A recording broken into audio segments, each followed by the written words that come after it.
Thomas has graciously decided to invest some time into Spirits of America. So now we're going to talk a little bit about kind of like Thomas's approach and kind of like brainstorm in terms of like setting up the legal entity, what type of fundraising, captives, all that good stuff. So Scott, you want to kind of tell Thomas, kind of go through like which used to be alcohol of the month. Now it's kind of transitioned to Spirits of America. So Scott, will you kind of give your pitch and go from there? It's basically kind of a liquor of the month club where we local distilleries, starting off with in the state of Michigan and heading throughout the country, and just promoting local from across the states and country, that people can buy into this club and to them,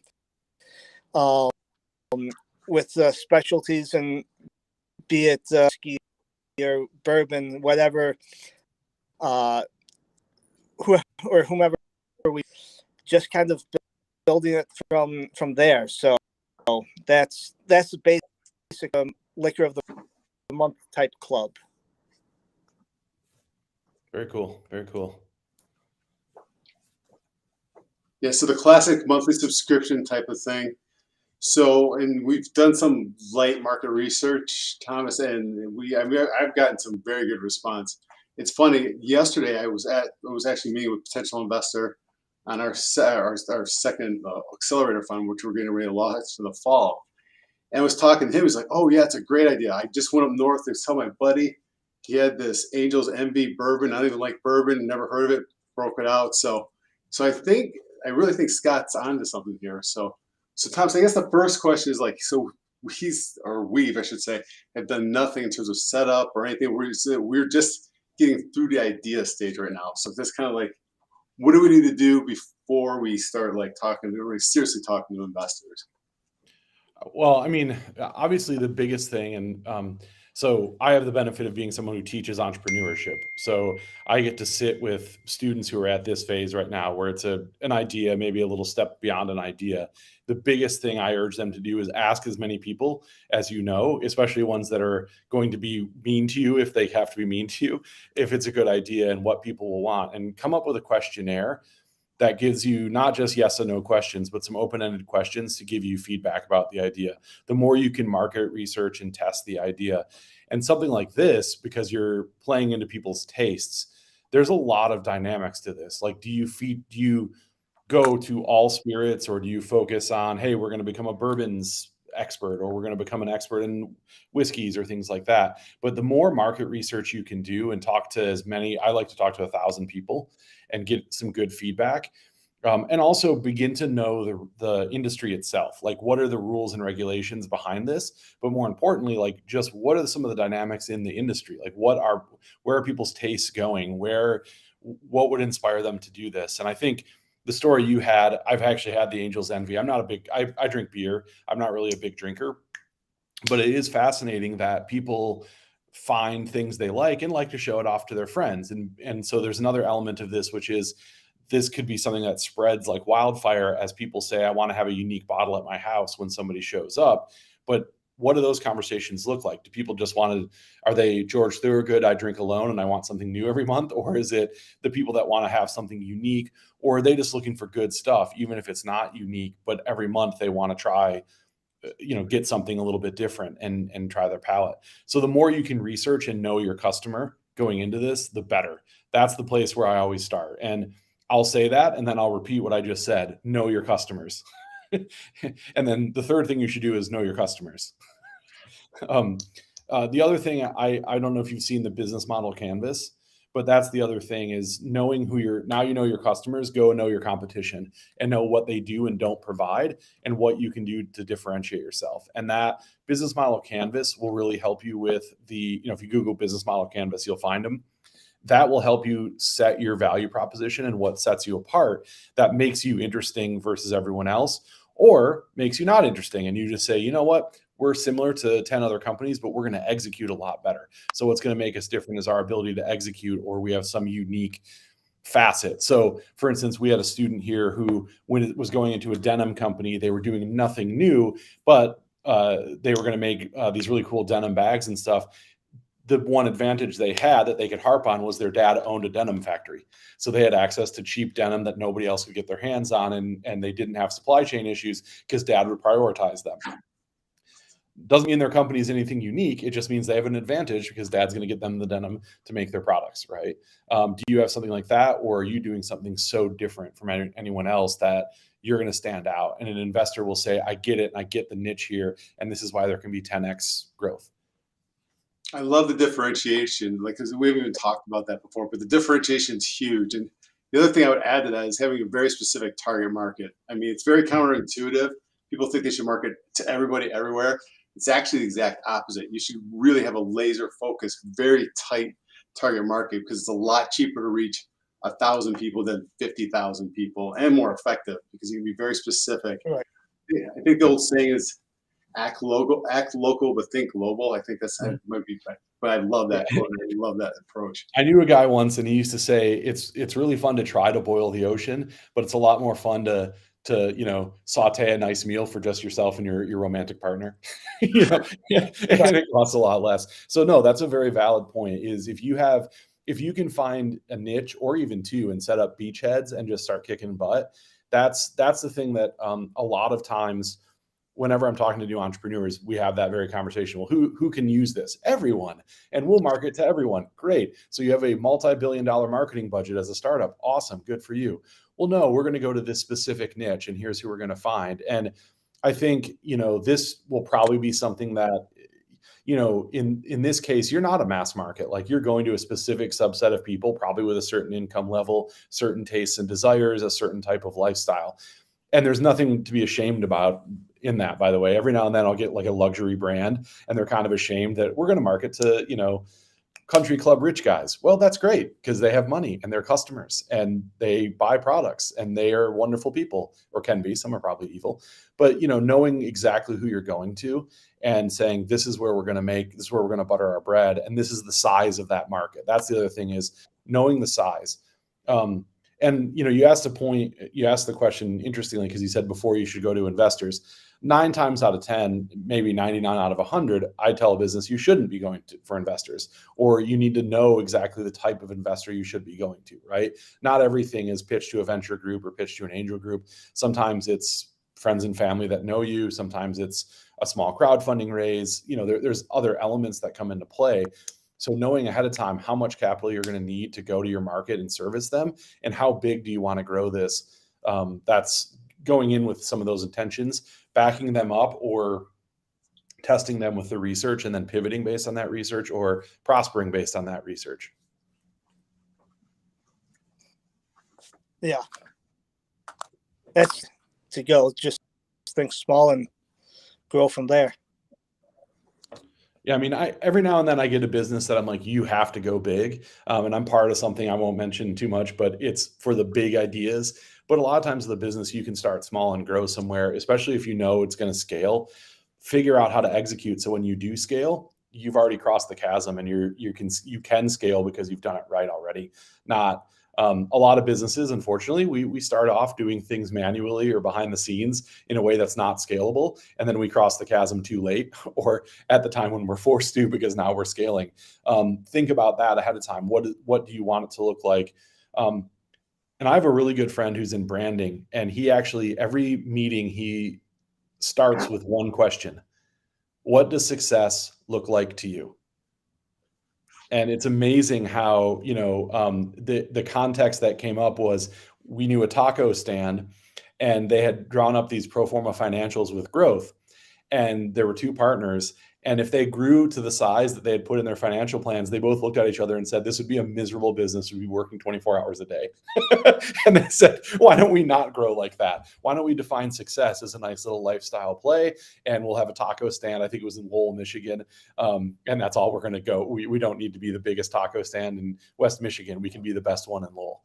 And it was really funny, because if you sit down and define what you want to get out of it, that changes things. And every entrepreneur has a different definition of success.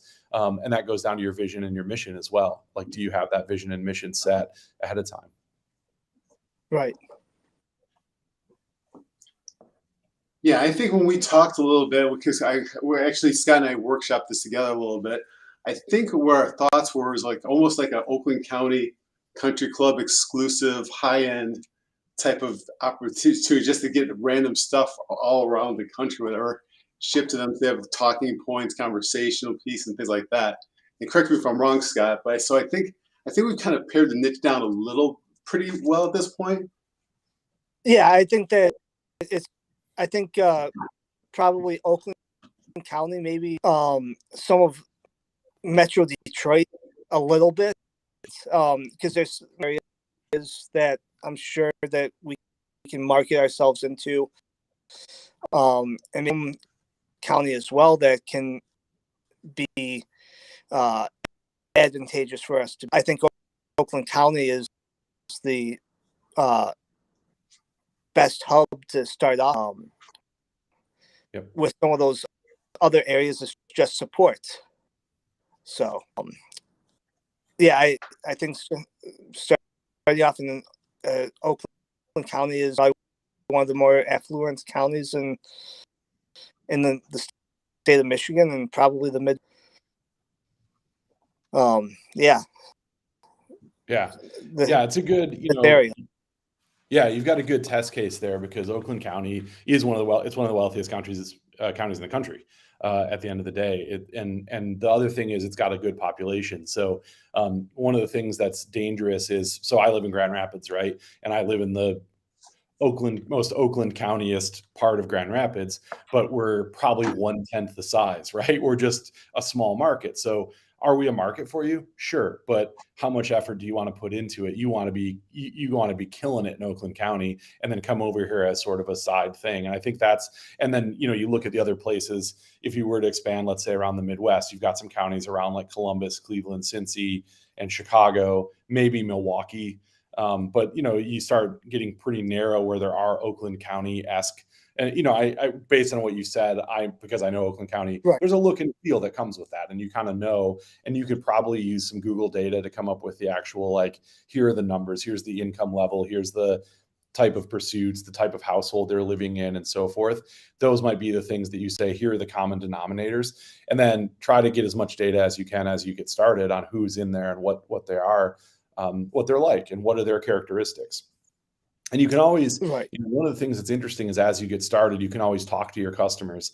And I work for a startup called BitLift, and our CEO is adamant that we should know and have conversations with our customers on a pretty regular basis to know why they're there and what they like or don't like, what can we change, what can we do better, but also what are their characteristics. So then we can take those, if we have 10 customers that are the same, it's easier for us to market to the next 10. If we have 10 and they're all different, now we have to kind of figure out, well, geez, was it us? What was the reasoning? But if you start building that, we know this is the similarity, it really helps you target your marketing. And that's the beauty of digital marketing, is once you have that data, you can pinpoint your efforts and go to places, but that's more down the road. Sorry, I don't want to get too far afield into the, yeah. Yeah, so at this point, I think we've got an idea of where we're at in terms of where we want to target. So Thomas, the next question is going to be, so we want to do what I like to call a founders round, to say we want to get some more founders on the team that want to invest time, money, or whatever. So we're thinking about doing, like, let's call it like somewhere from like a $50,000 to $75,000 round, just to get some validation and things like that. So how would you recommend legal, like, entity set up? Like, do we use a safe? Do you use straight equity? Like, just your overall comments, and then we can kind of take it from there. Yeah, well, I mean, I'd have 100 more questions, but offhand, you're probably going to be an LLC at that level, just because they're individuals, right? And for the taxation benefits and so forth, LLC makes sense. Also, it's incredibly flexible. With this kind of round, I would say convertible notes probably the easiest. But the thing you'll have to bear in mind is some people look at convertible notes and say, this is confusing, just give me equity. The question you have to ask if you're giving up equity, of course, is what does that mean long term? If your strategy is to go and raise a further round down the road, all those people are going to get diluted, or you have to make sure they're dilutable so you're not giving up too much equity up front. But I would say a convertible note makes the most sense. And in this particular case, what I would do is ask yourself a question. Terming it a founders round is a really interesting thing to me, because that would connote, if I'm giving you money, I've got some say in the direction or a voting share. but ask yourself, what do you really want? What rights and responsibilities do you want those investors to have? And really, responsibilities is the wrong term. They probably want rights. And you want to say, what rights do I want to give them? Because I want to be able to operate my business. So you might also, because it's an early round like this, want to create like a special purpose vehicle. So a separate LLC. So you've only got one thing on your cap table, one investor on your cap table. But then the question I would also ask is, of these investors, are you targeting people just for checks, or are you targeting people that you think can help the business and move the needle in some way? And what types of things can they do for you? So what I mean by that is like, if there's somebody who really knows, like if you find out you have some, because it's a liquor-based business, some regulatory burdens that you have to match, you need somebody that knows that. I don't. I tried to work on tequila one time, and some guy started talking to me about all the regulations, and I was like, yeah, I'm done here. Like, unless you do all this and I'll pay you for it. And then he told me what he would charge, and I said, never mind. You need someone that knows that stuff, right? So you need someone who knows the regulatory framework, but you also need people that have some intelligence around other things. So like, I'm not a finance guy. I usually try to find somebody with a financial background, like a CFO type, who can look at some things and say, here's where I would go. I would also find somebody that has that marketing brain or knows someone that has marketing and ask them some questions. But building out your team, what skills do you have? What skills do you not have that you want? How many of those people could come on and take a vested stake in the company? Or are you just going to people you know and saying, I need a check because capital is what's going to drive this. I know what I'm doing. I've got all the expertise I need. I just need the gas to make the thing run. And if the engine can get running, we know that it'll get more powerful. So those are the kinds of questions to ask. But going back, I would say LLC, probably some kind of convertible note. And I would actually look into a special purpose vehicle just to cordon off those investors and keep them so the cap table isn't too messy. Yeah, that seems pretty reasonable from my standpoint too. Because correct me if I'm wrong, if you do a convertible note, there's not really a tax return impact until they convert to equity, correct? Or is that incorrect? Yeah, I mean, and it's a really flexible instrument. I mean, it's a defined thing. You know what the rules are, but it gives the entrepreneur some wiggle room, but it also gives the investors some wiggle room. And at the end of the day, with anything that you're doing in this situation, you want to make sure that you want to have a forward-thinking approach, right? What's going to be best for the next round of whatever we do? And that next round could be we never raise capital again, we build up revenue and just fund ourselves internally. That could be we have to go to an angel group of some kind. What does that look like in the next transition? And how easy will it be for me to do that? Then another big consideration is how easy is it going to be for me to operate this business free and clear of hassles? Because at the end of the day, you're not passionate about being, a CEO of this company because you want to be dealing with investors all the time. You're passionate about it because you want to do the thing it does. And I find that a lot of times people take on investor capital without considering that question, which is, if I take money from this person, how often do I have to take their annoying phone call? Or is that not an annoying phone call and one that I wish they would call more? And I was actually on a panel in Traverse City and this question came up. Also, what if you need further help that's outside of your network? Are you bringing on people that might be able to provide some help? And so what came up there was an investor saying, I had a portfolio company where I couldn't provide and no one on our team could provide it, but we all had 2 recommendations. So we could, within our network, get that person the support they needed. So those are all key considerations, and having that forward-thinking view as you're looking at it, that's what's most important, and structuring it such that you're best positioned in the future to act in the way that you need to act. And then lastly, what you should consider is, if this completely fails, how easy is it going to be to unwind and how painful will that be? I don't think you should go into it with that mindset, but no, hey, convertible note's pretty straightforward. This is what it looks like, and this is how we end it, especially if it's an LLC. There's some pretty basic steps there.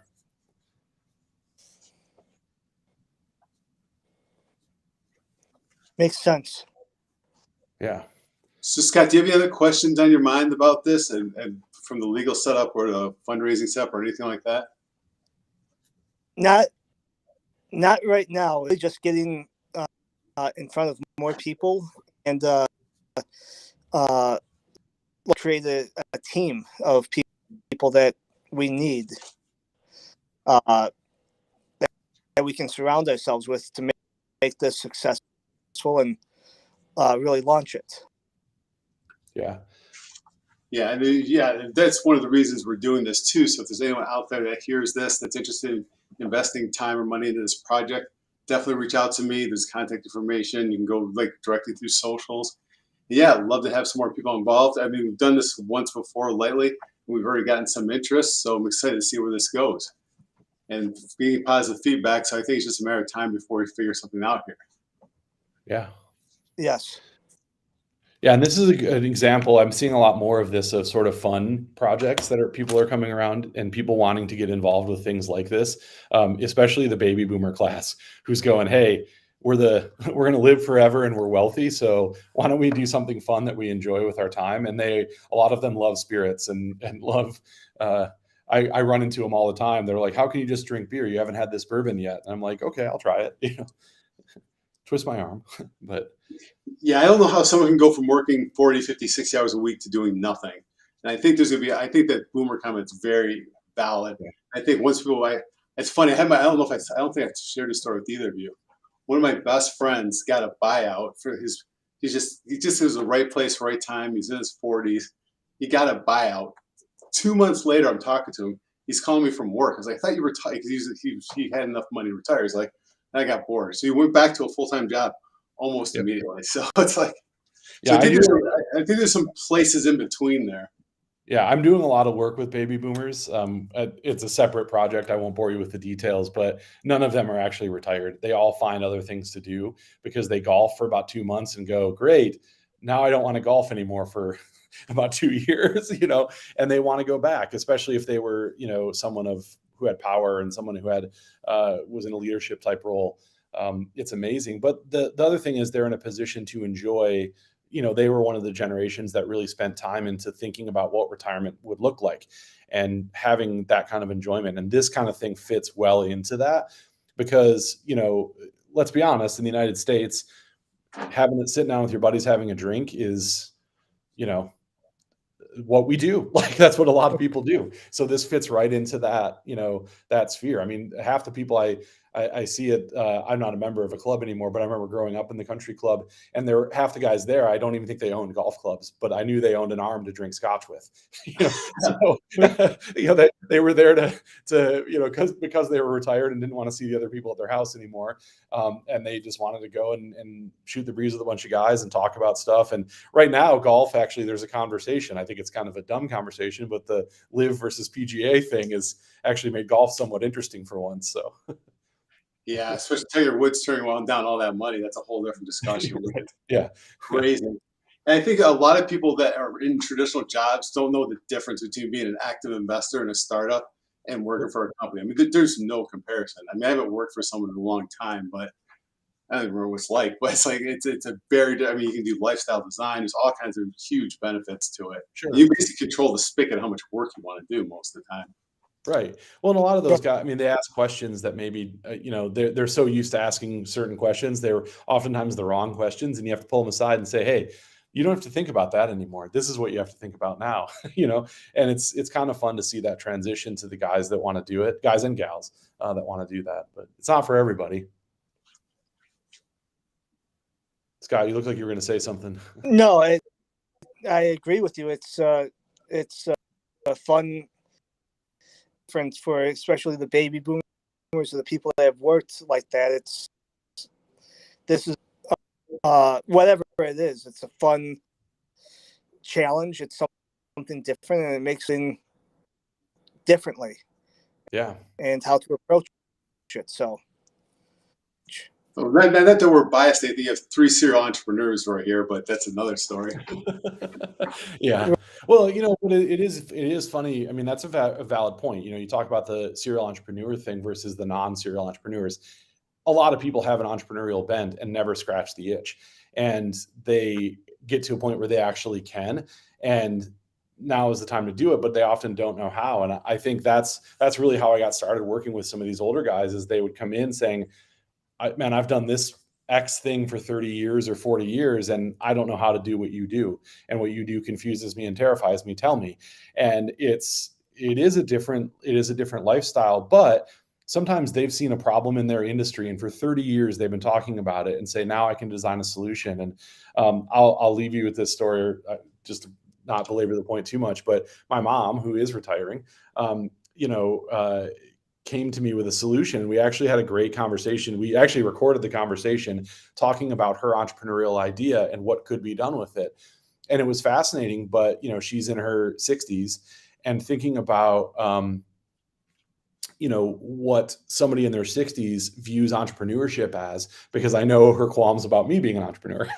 And now she's thinking and has the resources and ability to do it, but she's always had the bent, seen a specific problem that was near and dear to her heart. There is a market, it's fundable, and having that conversation. Will she pursue it? Who knows, but we'll see. Yeah. There's a part of me, and maybe this is just my background, the way that my brain, the people that have done something for 30 years that they've hoped done, but they just grew content, and maybe that the contentedness of not having to challenge themselves in a different way is too scary for some, and not being afraid to take that risk to themselves out on the chopping block, their money, both, whatever it is, for some people to pull that trigger to go on. Why we're serial entrepreneurs. Those fears don't faze us. Right. Yeah. We see a problem and say it's not a problem, it's a challenge, and it's not a blocker, it's something to overcome, and let's fix it. And I think there are a couple of dynamics to that. One, I look at my grandparents, one who was very much an agricultural guy, right? And there's you do the same thing every day when you're a dairy farmer for years, and it's hard work. You don't leave, you just do it. And so those guys raised a generation of kids that were then like, how do I build stability? And a lot of them are raised by people who'd grown up in the Depression, right? And so their parents had gone through that, and they went through some of the earlier, I mean, we're in a potential time right now. We see the economy go up and down, right? And somebody who's 60 some years old, how many ups and downs have they seen? But they sometimes take a job and stay there for a long time because they want to build a wall, a barricade. And I think entrepreneurs, I was lucky enough to have parents that did that, so I could take risks and not fail, you know, because if I did, I knew I was never going to be homeless, that my mom and dad would probably support me. I've had other friends that literally, like, their business went under and it was like, okay, mortgage isn't going to be paid next month or maybe for the next 6 months. And then you look at your resume and you go, holy crap, my resume looks like a checkered quilt because I've done 30 different things. And I always have to go to my LinkedIn like once a year and say, okay, is there too much on there? What can I get rid of? And how many business cards do I currently have in my pocket and or email addresses, and try to limit that down to like 1 or 2 that I tell people. But right. You're right. There's also that sometimes people get content. And it's not just content, it's content in their role and what they do and the people they're with every day, right? So I did see Greg, he commented that, looking at Drizzly and Saucy as a plugin or some other things. And that's a good point. Taking those to the next level, you guys can fit in really well there. Yeah. That's awesome. Well, what I like to tell people that are aspiring entrepreneurs is it's not that hard. If I can do it, anybody can do it. So. Right. Yeah. You sometimes meet entrepreneurs and I probably shouldn't pick on him, but do you think Mike Lindell is a genius, or do you think he was just a really hardworking guy that got an idea with the MyPillow? And think about what you will now about the politics and all that stuff.